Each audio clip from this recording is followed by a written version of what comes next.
إن الحمد لله نحمده ونستعينه ونستغفره ونعوذ بالله من شرور أنفسنا ومن سيئات أعمالنا من يهده الله فلا مضل له ومن يضلل فلا هادي له وأشهد أن لا إله إلا الله وحده لا شريك له وأشهد أن محمدا عبده ورسوله صلى الله عليه وعلى آله وأصحابه وسلم تسليما كثيرا.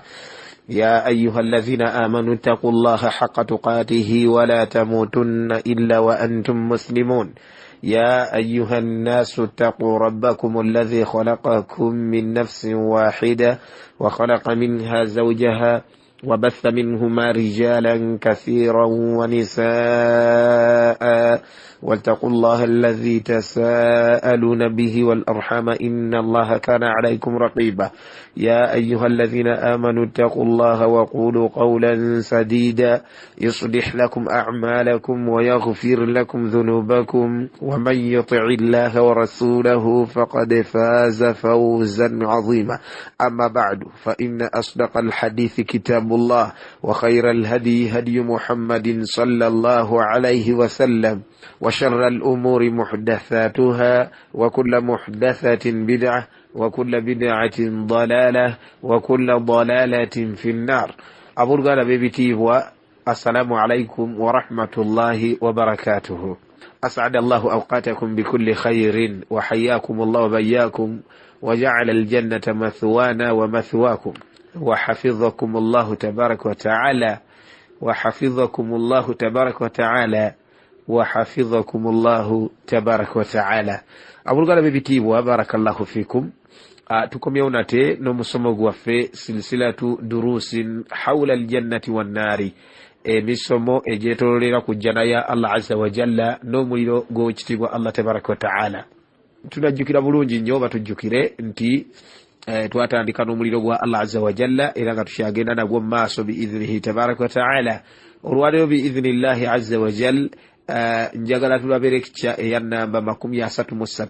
Lecture eya namba 33 ku muliro gwa Allah tabaraka wa ta'ala. Era nga nayo eriko omutwe ogugamba nti adhabu ahli nnaari, ebibonerezo by'abantu b'omu muliro, nga amabuhath agasookera ddala twagala tulabe shiddata ma yukabiduhu ahlu nnaari min adhabin, obunene bw'okusafaringa oba bwebyo bibagenda okufuna abantu b'omu muliro mu adhabu za Allah tabaraka wa ta'ala, mu adhabu za Allah azza wa jalla. Kwegamba engeri gye bagenda okusafaringa mu muliro gwa Allah tabaraka wa ta'ala, naye nga okwegomba okudda okulongoosa nga weekuli, naye nga wallahi tekyagasa n'akamu n'akeddagala. Wa barakallahu fikum. Kakati baddu ba Allah subhanahu wa ta'ala tugamba nti annaaru adhabuha shadid. Bannange omuliro gwa Allah tabaraka wa ta'ala ebibonerezo byagwo by'amaanyi, ebibonerezo by'omuliro gwa Allah azza wa jalla by'amaanyi. Wafiha min al-ahwali wa alwani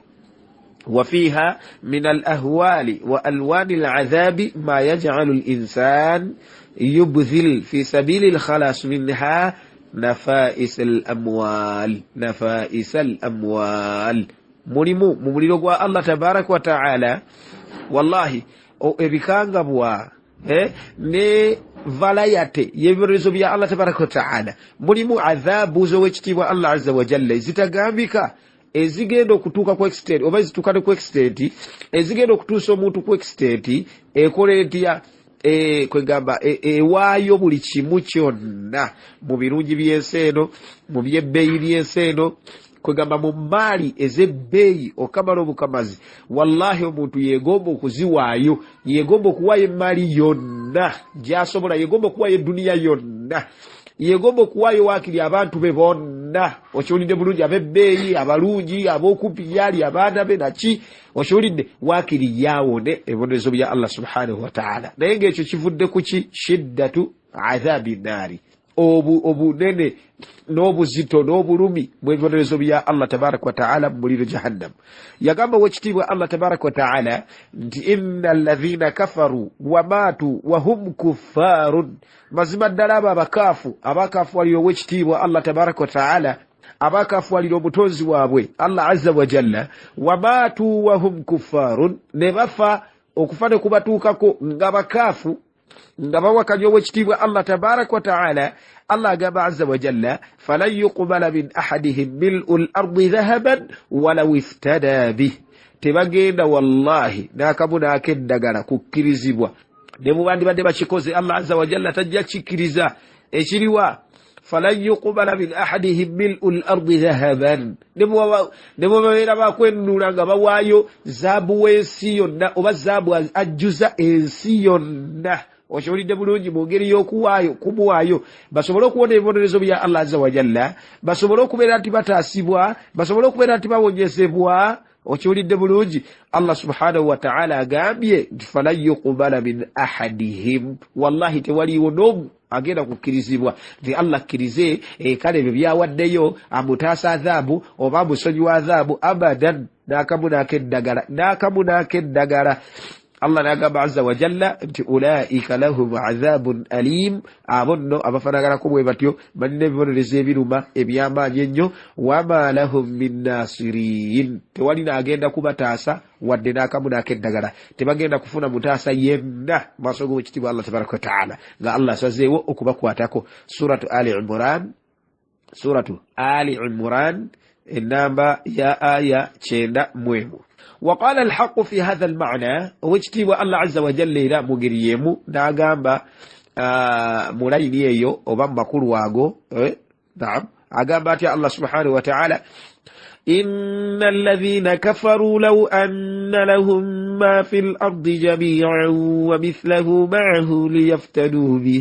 ليفتدوا به من عذاب يوم القيامة ما تقبل منهم ولهم عذاب أليم سبحان الله تنور يا الله عز وجل بوغاب إن الذين كفروا مزمدنا بكافوا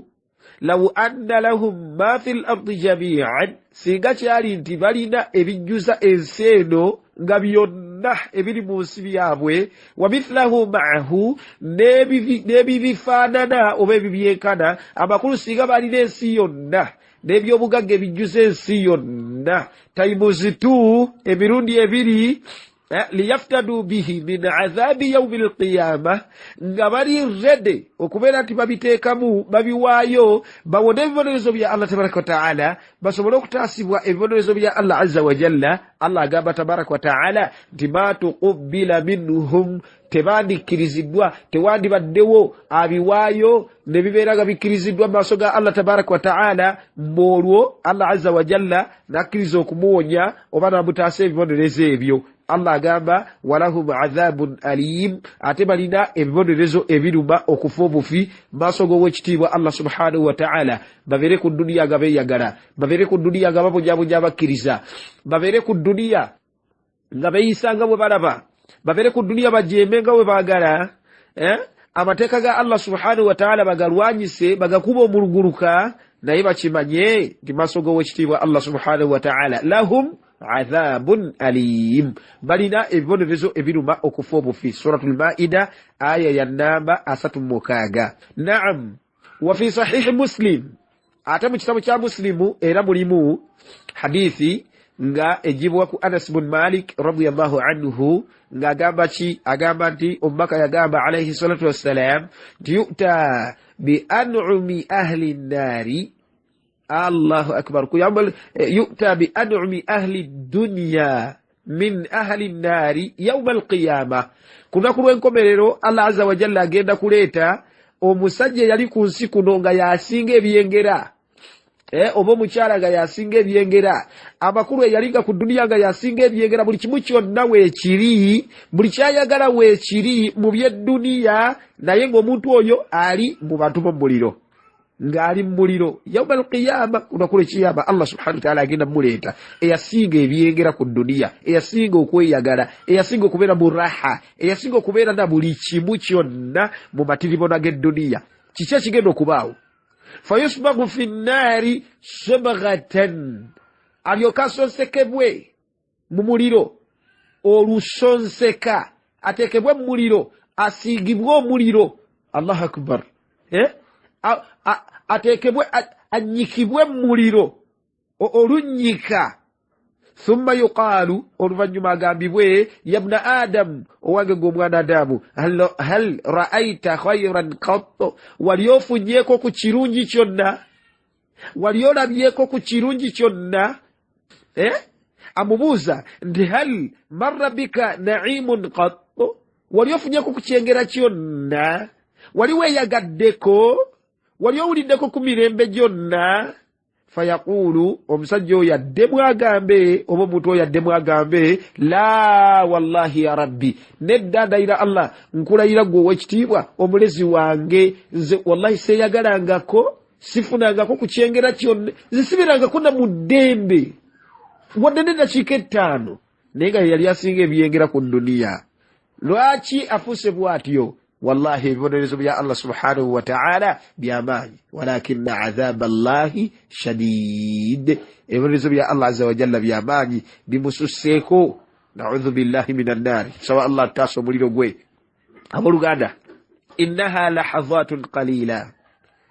kana akaseera ak'omuliro katono okiwulidde bulungi ke wakabaamu omuntu ono kagenda okubeera nga ke yakabaamu okiwulidde naye ate tunsi akthara al-kuffari na'iman Allahu akbar kagenda kwerabiza omukaafu yasinga ebiyengera nga kamwerabiza kulla awqati saada wal hanna nga kamwerabiza ebiseera byonna ebyokweyagala ebyayita byeyagala byali matiribona byakola nga bakamusoseka muliro kaseera katono nnyo bwe kati okiwulidde kagenda kumwerabiza byali afunyeko mu byengera ku duniya Allahu akbar tunulira mu sahih muslim abu sahihaini era hadithi ya Anas bin Malik radiyallahu anhu agamba tumbaka yagamba sallallahu alayhi wa sallama yagamba ati nabbi wa alayhi salatu wassalam tiyaqulu Allah tabaraka wa ta'ala Allah agenda gamba owekitiibwa Allah azza wa jalla li ahwani ahli an-nar adhaban oshulide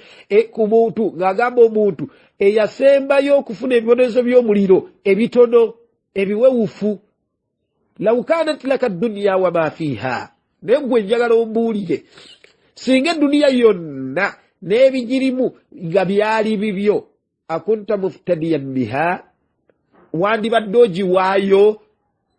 osobola okuwona nsobola okuleka naye ng'oyo gwe babuuza yasembayo ebibonerezo ebitono mu bantu b'omuliro fayaqulu agenda kwanukula agambe naam yonna nandigiwaddeyo fayaqulu Allah tabaraka wa ta'ala amugambe aradtu minka ahwana min hadha muddu wange kye nakwagalamu kyali kitono nnyo ku ekyo nakwagalamu ekintu nga kitono nnyo ku ekyo okiwulidde wa anta fi sulbi adam ng'okyali ku mugongo gwa Adamu alla tushrik oleme kugattako kintu kyonna ono rawi agamba ati ahsibuhu qala musubirati yagamba wala udkhilka nnaara nneme kuyingiza muliro okiwulidde kyenda kwagalamu kitono nnyo tekyenkana na duniya eyo gye wegomba akati olwaleero singa ogirina okugiwaayo owona ebibonerezo byange nze kyenda kwagalamu just mutangattako kirala mutangattako kintu kyonna neme okuyingiza omuliro gwange fa abaita illa shirika n'osalawo okubeera nti gw'olina kukola shiriki n'ogaana n'ongattako n'ogaana n'osalawo ng'olaba obushiriku bwe bujja okuyamba ng'olaba obushiriku bwe bujja okutaasa ng'olaba obushiriku bwe bujja okununula ng'olaba obushiriku bwe bujja okubeezaawo Allahu akbar omuddu nga yegomba okubeera nti akomawo ku duniya alongoose naye nga wallahi tekisoboka n'akamu n'akeddagala nsaba Allah subhanahu wa ta'ala atutaase shiriki atutaase obukafiiri atutaase omuliro gwe atutaase ebibonerezo by'omuliro gwe ow'ekitiibwa Allah tabaraka wa ta'ala abooluganda inna shiddata nnaari wa hawlaha mazima kugamba obunene oba obuzibu okwokya kw'omuliro emitawaana gy'omuliro obukambwe bw'omuliro ebikangabwa by'omuliro ebizibu by'omuliro baddu ba Allah subhanahu wa ta'ala tufqidu al-insana sawabahu bigenda kumuza n'omuntu bigenda kuluziza n'omuntu kwegamba receiving system ye abeere nga atakyategeera ebintu nga takyabiraba mu nnomo we, ebintu nga takyabitwala mu nnomo we, ebintu nga takyabitwala kwegamba mu reality, kwegamba afuuse kirala alinga gawuze n'okuwunga. Okiwulidde bibonerezo bya Allah, bibonerezo bya muliro gwa Allah tabaraka wa ta'ala, okiwulidde bigenda kufuula omuntu abeerenga kwegamba ebintu galinga gatakyabitegera na bulungi. Watajaluhu yajudu bikulli ahbabihi liyanju minan naari. Allahu akbar. Bigenda kumufuula omuntu agaba, omuntu awaayo bonna mu mikwano gye oba mu bantu bayagala, okiwulidde bulungi, asobole okuwona ebibonerezo by'omuliro, asobole okuwona ebibonerezo bya Allah tabaraka wa ta'ala. Wa anna lahu najaa, naye ng'ate okuwona munnanga akusanga wa, ng'okuwona kugenda kuvaawa, ng'okuwona agenda kufuna atya? Owekitiibwa Allah tabaraka wa ta'ala kyagamba, yawaddu almujrimu law yaftadi min adhabi yawmiidhin bibanihi wa sahibatihi wa akhihi wa fasilatihi allati tu'wihi wa man fil ardi jami'an thumma yunjihi kalla innaha ladha nazza'atan lish-shawa tad'u man adbara wa tawalla wa jama'a fa aw'a إن الإنسان خلق هلوعا إذا مسه الشر جزوعا وإذا مسه الخير منوعا إلا المصلين. gendo some aya zebulungi mu suratul Ma'arij okuva ku 10 ogenderere maasawo ofunemu ebyokuyiga bingi baddu ba Allah subhanahu wa ta'ala. Allah agamba ki? Agamba wekitiibwa Allah tabaraka wa ta'ala nti yawma yawaddu almujrimu, omujirimu eyalinga ku dunia nga kiwaji n'atagambwako teyeefirayo ku mateeka ga Allah tabaraka wa ta'ala, ali mushiriki, ali mukafu, ali munanfuusi, ali mwononefu obw'ekitalo, agenda kwegomba law yaftadi min adhabi yawmi idhin bibanihi, singa kale okugamba awaayo abaana be asobole okuwona ebibonerezo by'omuliro gwa Allah subhanahu wa ta'ala, ebibonerezo by'olunaku olwo olutagambika. Kale wakirika aweeyo abaana be bokyemu bo, wa sahibatihi wa akhihi, mukyala we aliredde okumuwaayo bokyemu ye yawone, oba muganda we amuweeyo, wadde nga bulijjo bakolagana bulungi, wadde nga bulijjo tebalina ntabuka oba kwawukana wakati waabwe, wallahi yegomba amuweeyo yawone. Wa fasilatihi allati tu'wihi, okiwulidde? Wa fasilatihi allati tu'wihi yani ashiratihi, abendyoze z'okumpi, ab'enganda ze, waman fil ardi jami'an thumma yunji. Kale obaabo tebamala, ab'oku duniya bonna agenda kwegomba abaweeyo bokyemu bo waakiri, ye Allah tabaraka wa ta'ala amuwonye. Okiwulidde? Allah tabaraka wa ta'ala amuwonye. Naye Allah agamba nti kalla innaha ladha, tekisoboka musobosi. Okiwulidde bulungi? Wallahi nga yeegomba ebyo byonna byeyeegomba naye nga tekisoboka, ebyo byeyegomba nga tebisoboka. Okiwulidde bulungi? Wala taziru waziratun wizra ukhra. Okiwulidde? Omusango gw'oli tebagenda guteeka ku ggwe, n'ogwo tebagenda guteeka ku oli n'akabuna ak'eddagala. Olina kwerwanako wekka, wallahi okolerere okuwona ekiseera ekyo, okuwona olunaku olwo, okuwona ebizibu ebitagambika ebifaanaganako bwe bityo. Kalla innaha ladha nazza'atan lish-shawa tad'u man adbara wa tawalla wa jama'a fa aw'a innal insana khuliqa halu'a idha massahu ash-sharru jazu'a wa idha massahu al-khayru manu'a illa al-musallin. Allahu akbar. Gendo some aya ezo wetegereze olabe owekitiibwa Allah subhanahu wa ta'ala byayogera, ate mu ngeri yemu olabe baliwo abagenda okuwona, osobole okubeera nti obeera mu abo Allah subhanahu wa ta'ala yabalondolamu okutandikira wagamba nti illa almusallin.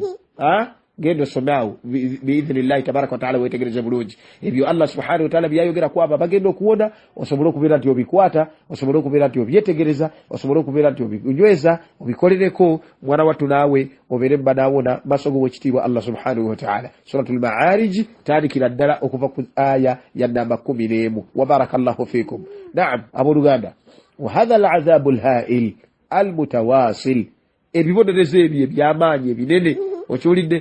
ebibonerezo ebyomudiringanwa okiwulidde ebigenderera bitakutukawo yaj'alu hayata haulai almujrimina fi tanghisin daimin bigenda kuddira oba bigenda kufuula obulamu bw'abantu abo abajirimu aboononefu fi tanghisin mu kukuba miranga mu kukaaba buli kiseera mu biwoobe mu maziga agatagambika wa alamin mustamirrin n'obulumi kugamba obw'olugenderezi nga tebukutukawo nga bwa buli kiseera. Barakallahu fikum. نعوذ بالله من عذاب النار تسبح الله سبحانه وتعالى تاسي بنرزو بيو موليرو ونعوذ به من النار تسبح الله عز وجل تاسو موليرو وموليرو غوي وجتي الله سبحانه وتعالى. وبارك الله فيكم وجزاكم الله خيرا وكثر الله من امثالكم. abana basazeeko wano katukumaawo insha allahu taala olwaleero tujja kwongerako biizinillahi tabaraka wataala. Naima aliwa n'abatumira محمد يالي أنا بتميرا. وبارك الله فيكم وجزاكم الله خيرا وكثر الله من أمثالكم. سبحانك اللهم وبحمدك أشهد أن لا إله إلا أنت أستغفرك وأتوب إليك. والسلام عليكم ورحمة الله وبركاته.